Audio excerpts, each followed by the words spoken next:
Hello dear learners, আপনারা যারা এবার বার কাউন্সিলের পরীক্ষা দিতে যাচ্ছেন, যারা ভাবছেন যে এত স্বল্প সময়ে কিভাবে প্রস্তুতি গ্রহণ করবেন, অথবা যারা প্রস্তুতি গ্রহণ করেছেন কিন্তু কনফিউশনে আছেন যে সাবজেক্টগুলো ঠিকমতো বুঝতে পেরেছি তো, অথবা প্রশ্ন এবং উত্তর কিভাবে করব, সময়টা কিভাবে ম্যানেজ করব, টেকনিকগুলো কিভাবে জানবো, ধারাগুলো কিভাবে মনে রাখবো, অথবা যারা চাকরি বাকরি করার জন্য সময় পাননি কিন্তু এখন কোর্সটা শেষ করতেই হবে, তাদের জন্য আমি মোহাম্মদ রায়হানুল ইসলাম আইন পাঠশালা থেকে নিয়ে এসেছি বার কাউন্সিলের একটা ক্র্যাশ কোর্স। এই কোর্সে আপনারা বার কাউন্সিলের পরীক্ষার যে নিয়ম নীতি, কিভাবে মনে রাখবেন, কিভাবে পরীক্ষা দিবেন ইত্যাদি সবকিছু পেয়ে যাবেন। তাছাড়া ৫০-এর উপর ক্লাস থাকছে সাবজেক্ট ওয়াইজ এবং ২১টি বিষয়ভিত্তিক পরীক্ষা। রয়েছে ৫টি মক টেস্ট, যেখানে আপনারা পরীক্ষার এনভায়রনমেন্টে পরীক্ষা দিতে পারবেন।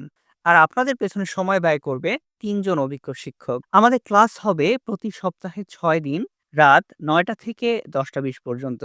তাই আপনার যদি মনে হয় যে আপনার আরেকটু ভালো প্রস্তুতি দরকার, শেষ সময়ে কিছু বুঝে নেওয়া দরকার, তাহলে আমাদের এই বার কাউন্সিল ক্র্যাশ কোর্সে জয়েন করুন। আমাদের আসন সংখ্যা সীমিত, তাই দ্রুত নিচের নাম্বারটিতে যোগাযোগ করুন। আপনারা সবাই সফল হবেন এই প্রত্যাশায়। আল্লাহ হাফেজ।